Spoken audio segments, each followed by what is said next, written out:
billahi wa bihamdih. Assalamualaikum warahmatullahi wabarakatuh.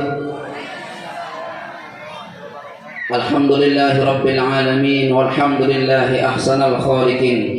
Asyhadu an la ilaha illallah wa asyhadu anna Muhammadar Rasulullah. La ilaha illallah qabla kulli syai', la ilaha illallah ba'da kulli syai', la ilaha illallah yabqa wa yafna kulli syai'.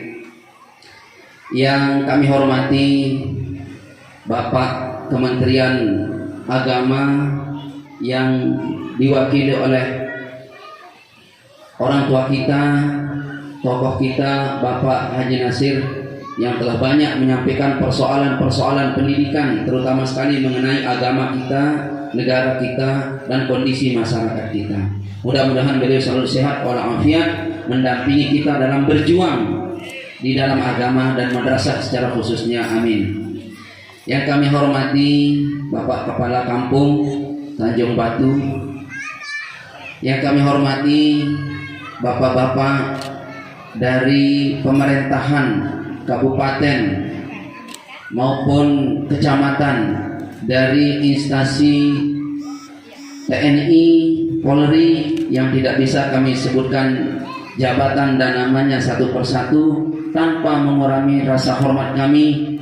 Mudah-mudahan Allah Subhanahu wa Ta'ala selalu memberkahi dan mempermudah tugas-tugas bapak-bapak selaku petugas negara di wilayah kita ini. Yang kami hormati Bapak Ibu jamaah pengajian hafizani wa iyyakumullah. Mari kita bersyukur kepada Allah Subhanahu wa Ta'ala.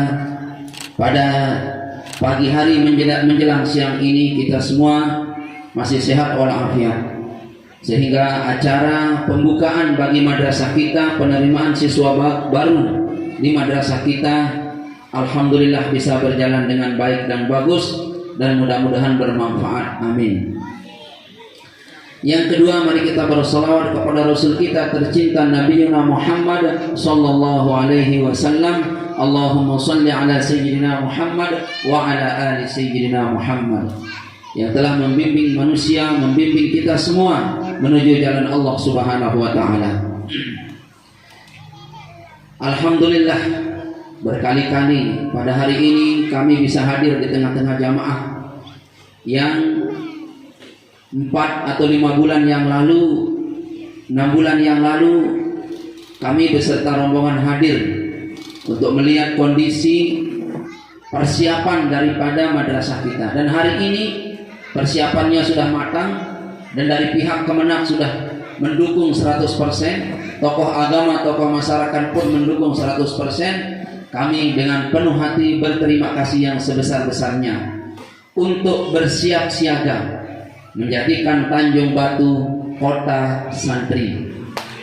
Insya Allah menjadi basis agama kita, menjadi basis pendidikan bagi anak-anak kita, sehingga anak-anak kita ke depan wajah Tanjung Batu kita akan berubah insya Allah menjadi religius, menjadi agamawan. Akan muncul mudah-mudahan dari daerah kita ini calon-calon ulama-ulama, ahlul hadis, ahlul Al-Quran, sehingga kita selaku orang tuanya pada negeri akhirat nanti kita tidak susah.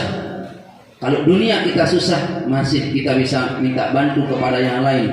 Tetapi kalau di alam barzakh kita susah, masya Allah. Tadi yang kutip apa yang disampaikan oleh orang tua kita, ayahanda kita, di sambutannya tadi, bahwa ada orang yang dihilangkan di alam barzakhnya. Tapi sebelum kita ngaji, tadi sudah di warning oleh Bapak kita, Bapak Nasir, bahwa ini suasana sudah tidak enak ini, ya. Suasana sudah tidak enak, kita kipas-kipas, terlalu panas. Tetapi jangan khawatir, kalau ayahanda kita, orang tua kita tadi 10 menit saya ambil 3 menit saja sudah. Kita ambil 3 menit saja dah. Menit pertama yang akan kutip yang disampaikan oleh ayahanda kita tadi. bahwa kalau sampai dosa LGBT itu sebegitu besar, Allah akan hilangkan di alam barzahnya. Kalau hilang di alam barzah, kemana jasad hendak dicari? Sebab cuma dua negeri yang ada di akhirat. Fariqum fis sa'ir wa fariqum fil jannah. Satu golongan itu digiring oleh Allah ke neraka sa'ir, satu golongan lagi digiring ke surga. Kalau LGBT digiring kemana kita tidak tahu.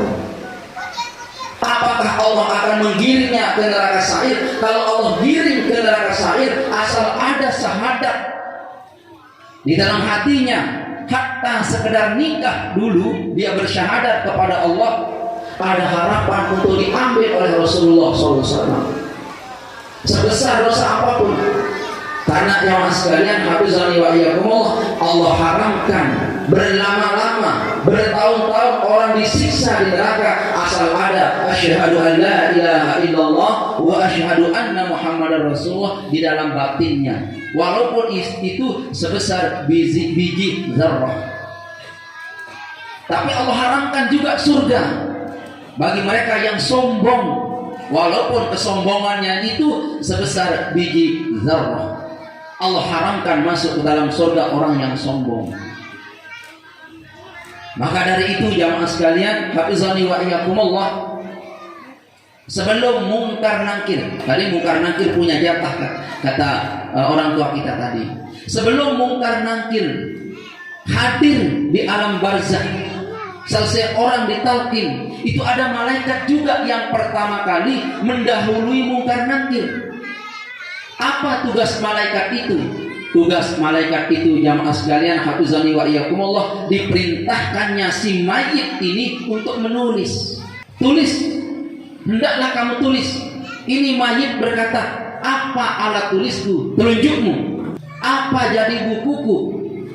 Kain kapanmu? Kamu copot satu lembar dan kamu pakai menulis. Si mayit berkata, apa yang aku tulis wahai malaikat? Yang kamu tulis adalah kemana bumi kamu pijak, tulis, dan dalam rangka apa kamu pijak bumi itu. Yang kedua yang kamu tulis ialah semua ucapan-ucapanmu, akankah keluar dari mulutmu itu kalimat-kalimat ilmu, atau kalimat-kalimat ibadah, atau kalimat-kalimat dosa, ditulis. Sehingga kata ulama di dalam menafsirkan surah Al-Isra ayat 14 itu tidak ada satu kata kecuali tertulis. Tidak ada satu jengkal tanah yang pernah kita injak di bumi ini kecuali pada saat itu kita tulis. Tepatnya jamaah sekalian, kalimat Al-Fakir ini, kalimat saya ini adalah tertera pada surah Al-Isra ayat 14. Wa kullal insanin alzamnahu ta'irahu fi 'unuqi. Semua ditulis dari A sampai Z. Baik itu ada unsur kesengajaan kita berkata maupun tidak, ditulis. Saya pernah menginjak Lombok dalam rangka ini, saya menginjak pantai ini dalam rangka ini, saya menginjak Tanjung Batu dalam rangka ini, pun termasuk saya duduk bersama orang tua kita, bersama para pejabat agama, pejabat negara kita hari ini pada alam barzah, itu besok kita tulis. Pada saat kebaikan kita tulis, kita tersenyum. Pada saat waktu kita mengkonsumsi barang haram, lalu kita tulis penyaksian kita tidak mau menulis. Malaikat berkata, tulis. Aku malu, kata mayit ini.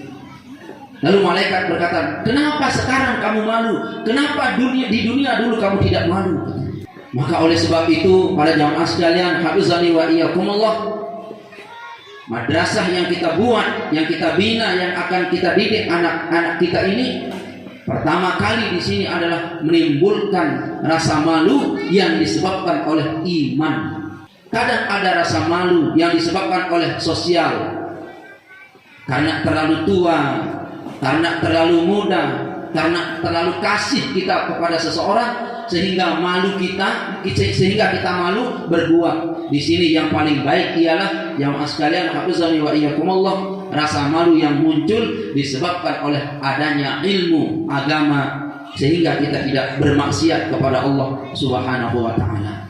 Jamaah sekalian, hafizani wa iyyakumullah, yang kedua, kita lihat pada surah Yusuf. Itu Allah Subhanahu wa taala menggambarkan sejelas-jelasnya bagaimana seorang anak mengalahkan seorang ayah. Di awal ceramah sambutannya dari ayah kita, orang tua kita tadi, menyinggung persoalan anak antara anak dengan ayah diam-diaman. Pernah terjadi juga antara seorang ayah, yakni Nabi Yakub alaihissalam beserta anak-anaknya, yakni Nabi Yusuf beserta saudara-saudaranya. Pada jamaah sekalian, hafizani wa iyyakumullah, Nabi Allah Yakub kalah politik dengan anak-anak beliau. Bagaimana kalah politiknya? Ini Yusuf bercerita, Ya abati inni ra'aitu ahada asyara kawkaban wasyamsa wal qamar ra'aituhum li sajidin. Wahai abah, kata Yusuf, aku bermimpi. Di dalam mimpiku itu aku lihat 11 bintang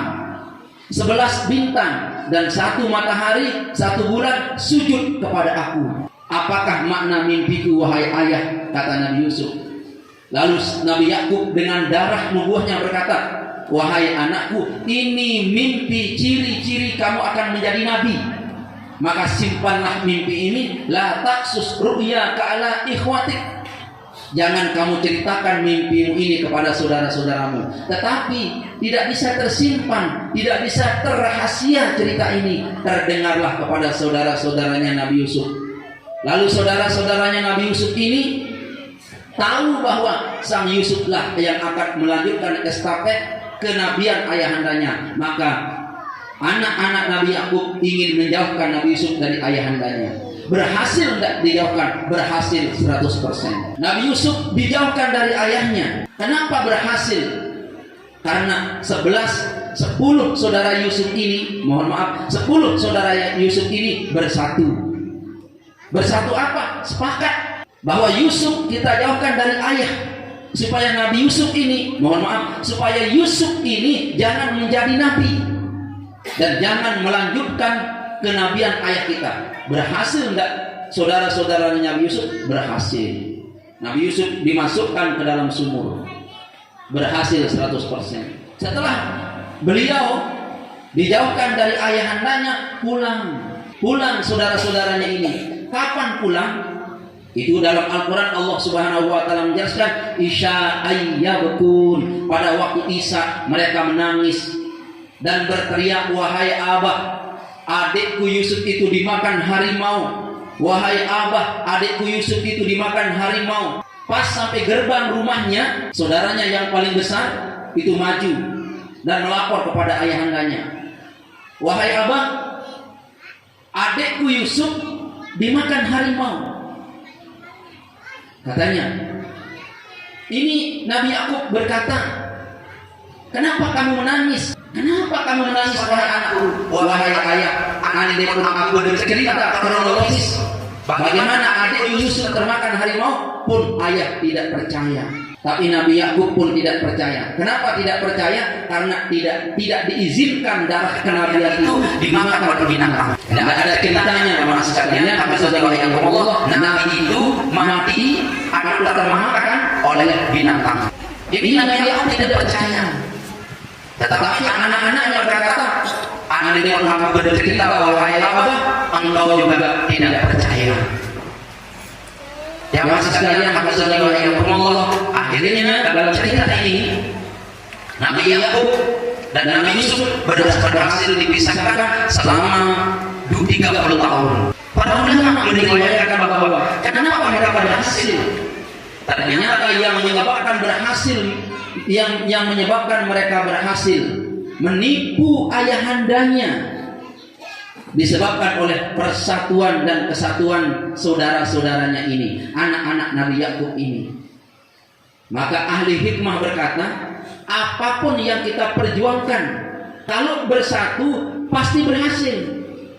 Ya, mohon maaf lagi-lagi yang sampaikan kepada jamaah. Ini Nabi Yakub, anak-anaknya bersatu memisahkan antara Nabi Yusuf dengan Nabi Yakub berhasil. Padahal kata ulama tafsir tidak ada doa yang tertolak pada abad itu kecuali doa yang keluar dari Nabi Yakub. Tidak ada sujud yang paling baik kecuali sujudnya Nabi Yakub pada saat itu. Toh juga kalah oleh siapa? Oleh anaknya. Ternyata jamaah sekalian, hafizani wa iyyakumullah, bersatu itu mengalahkan doa. Doa nomor 2, persatuan dan kesatuan nomor awal, nomor wahid. Lagi sekali yang sampaikan niki tanpa mengurangi rasa hormat kepada semua jamaah, kepada pemerintah, terutama sekali pemerintah yang ada di Tanjung Batu ini. Bersatu menjual narkoba mengalahkan polisi. Kalau bersatu itu, makanya Sayyidina Ali dalam kalimat hikmahnya berkata, kejahatan yang terorganisir rapi mengalahkan perjuangan kebaikan yang tidak terorganisir. Ya, ini kalimat Sayyidina Ali. Perbuatan jahat tetapi terorganisir rapi mengalahkan perbuatan baik yang tidak terorganisir. Maka kalimat saya pribadi kepada perjuangan madrasah ini, ayo jangan sekedar membangun, tetapi perbaiki persatuan dan kesatuan. Amanat yang disampaikan oleh Kemenak tadi melalui Bapak Nasir tadi, semua pihak pemuda, pihak Polisantri, pihak TNI, pihak Polri, dan pihak kepala daerah atau kepada wilayah Tanjung Batu, ayo kita kompak. Kalau kompak, biiznillah, di samping kebaikan yang kita perjuangkan pun kemenangan kita raih. Asal kita kompak, bersatu, utuh dalam membangun madrasah kita ini, Allah izinkan kita mendapatkan kemenangan. Allah izinkan akan mengalami sebuah kejayaan. Tetapi persoalannya ialah tidak kompak. Tidak kompak. Ini persoalan. Bukan saja terjadi, mohon maaf, di negara kita, di wilayah kita, terjadi juga di Lombok. Dan yang paling rawan tidak kompak itu panitia masjid. Mohon maaf kalau ada yang ada di mungkin tidak ada di Tanjung Batu, tetapi di Lombok yang paling rawan tidak kompak itu panitia masjid antara pengurusnya dan dengan bendahara. Mohon maaf kalau ada ini yang di Lombok, saya bukan singgung di Tanjung Batu, di Lombok. Sehingga masjid itu bertahun-tahun tidak jadi, bertahun-tahun tidak jadi. Yang kedua yang rawan tidak kompak itu yayasan. Yang rawan tidak kompak itu yayasan, bukan partai. Yayasan madrasah tidak kompak antara ketua yayasannya dengan sekretarisnya, antara ketua yayasannya dengan kepala MI-nya. Dari dini saya sampaikan karena ini pengalaman yang Al-Fakir lihat di mana-mana. Sesungguhnya pori-pori perpecahan, pori-pori kemajuan, sehingga kemajuan agama, kemajuan kita berjuang di tengah-tengah masyarakat itu ialah ketidakkompakan. Surah Yusuf memaparkan, menjelaskan, sekaligus menjadi contoh seorang nabi pun kalah politiknya, kalah doanya, kalah sujudnya gara-gara anaknya. Tetapi anaknya memiliki kekompakan yang sangat luar biasa. Ruh sebuah perjuangan, sehingga perjuangan bisa hidup adalah kompak, bukan kekayaan, bukan kealiman, bukan kesolehan. Soleh kalah, alim kalah, kealiman kita kalah, kekayaan kita hancur kalau kita tidak kompak. Maka amanah pribadi Al-Fakir yang sangat lemah ini kepada Pak Mansur dan Ustadz Haramain dan Ustadz Ridwan dan semua jamaah dan semua kaum muslimin muslimat, kalau kita ingin menjadikan anak-anak kita soleh, kita mulai dari madrasah. Dan kalau madrasah kita maju, Mari kita bersatu utuh setia. Wa alif baina qulubina wa qulubikum.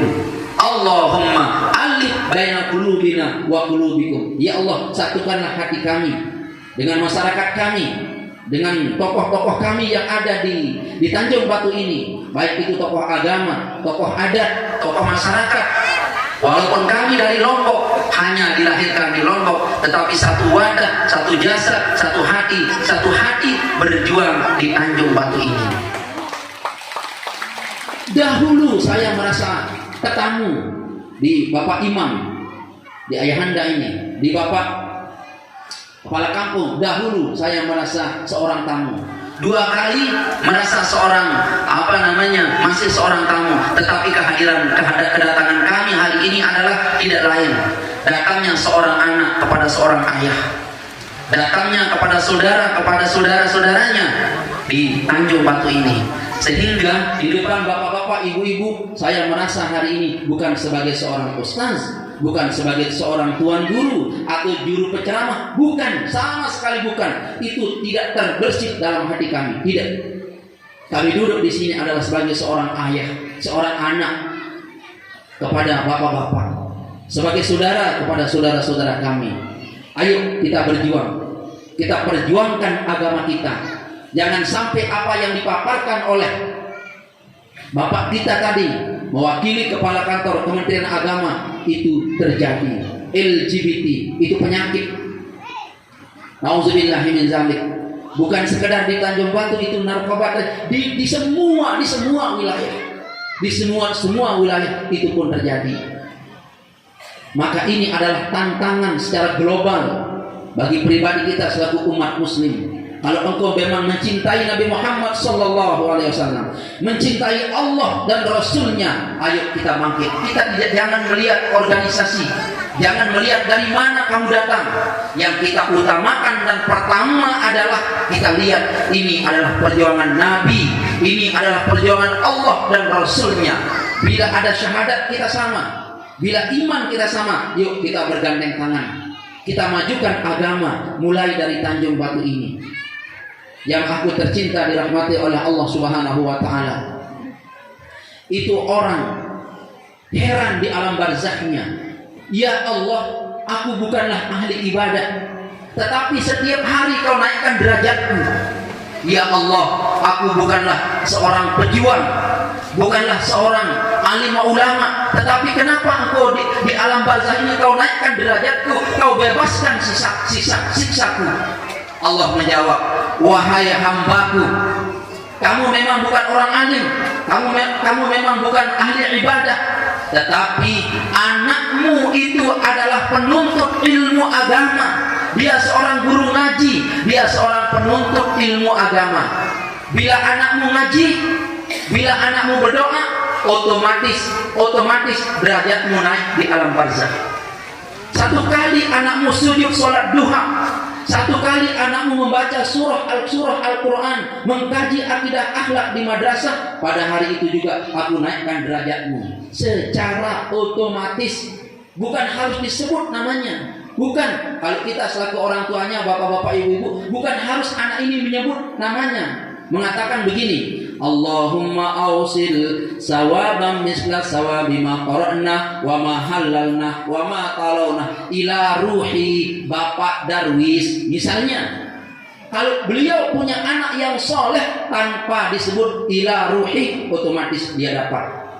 Tetapi kalau anak darah kita, anak keturunan kita, tetapi kalau masih mertua, kalau masih itu saudara ayah, kalau masih itu adalah lain darah, itu perlu kita sebut namanya. Tetapi kalau anak kandung kita sendiri ngaji, anak kandung sendiri kita bersolawat, secara otomatis derajat bapak ibu di alam barzakh naik terus. Inilah yang disebut amal manusia tidak putus. Itu ialah apabila dia mati lalu meninggalkan ada anak yang sedang berguru agama, ada anak yang sedang berguru ngaji, bahkan yang lebih istimewa lagi, ada anaknya yang sedang mengamalkan ilmunya. Dan itu tidak mungkin terjadi kalau tidak di madrasah. Benar apa yang disampaikan oleh Bapak kita tadi, Pak Nasir. Yang dari sanawiyah, aliyah, ma'had, kuliah, terus menerus agama. Toh juga tidak sengsara, baik-baik saja. Sampai di Tanjung Batu, Kalimantan Timur, bighairi tanaqqusin. Alhamdulillah, masya Allah. Ilmu agama bukan sekedar meninggikan derajat kita di dunia, tetapi atas izin Allah akan meninggikan juga derajat kita di akhirat. Amin. Amin. La tulhikum amwalukum wa auladukum an zikrillah. Wahai manusia, jangan sekali-kali kau terhalang menyebut zikir kepada Allah, sujud rukuk kepada Allah oleh anakmu. Wa amwalukum, oleh harta benda, oleh harta bendamu. Amwalukum wa auladukum.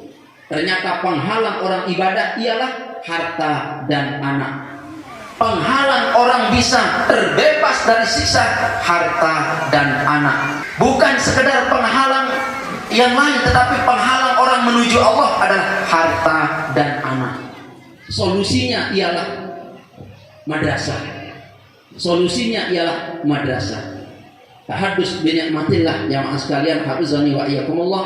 Tadi di sekitaran Tanjung Batu 30 sekian madrasah di Kecamatan Tanjung Batu, di kabupaten. Kalau di Kabupaten Lombok Timur itu bukan ratusan, bukan puluhan, tetapi menghampiri ribuan. Itu di Lombok Timur. Hampir tiap dusun ada madrasah, hampir tiap kampung ada madrasah. Nah, terakhir, untuk kita bisa mewujudkan cita-cita kita, untuk bisa mewujudkan keselamatan pribadi kita, keselamatan agama kita, jangan lihat orangnya. Untuk apa aku masukkan anak ke Pak Mansur itu? Pak Mansur tidak pernah sekolah. Pak Mansur itu tidak pernah sekolah, makanya nyesel sekarang. Ya boleh. Pak Mansur ini nyeselnya sekarang. Tetapi dengan istiqomahnya melalui HP, melalui telepon, saya berkata kepada Pak Mansur, biar kita tidak sekolah secara formal, tetapi bukan berarti berhenti kita bisa belajar. Bukan. Belajar itu bisa 24 jam dan kita tidak mengenal umur. Maka nawaitukanlah dirimu, Pak Mansur, belajar dari sekarang dan terus menerus belajar. Nah ini jamaah sekalian, hafizani wa iyyakumullah, orang yang terus menerus belajar itu apabila diambil umurnya, dicabut umurnya, dia mati dalam keadaan mati syahid. Amin. Nah oleh sebab itu Pak Mansur memang tidak pernah sekolah, tetapi semangat perjuangannya harus melebihi mereka-mereka yang sekolah. Kebaikan itu kita terima dari manapun datang, bukan harus datangnya dari seorang tuan guru. Kalau memang dia bisa mengajarkan iman takwa oleh ayam, ayo kita beriman pada ayam.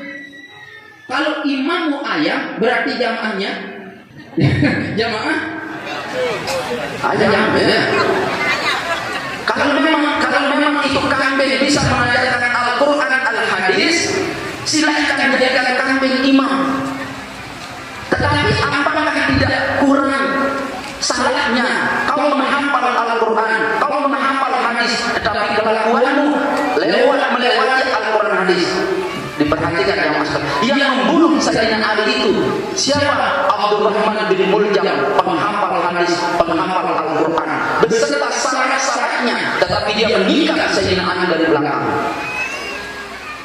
Lalu yang keliru di mana ini? Yang kelirunya adalah pelajaran yang disampaikan, mata pelajaran yang disampaikan oleh Bapak Nasir tadi itu. Apa itu? Akidah, akhlak.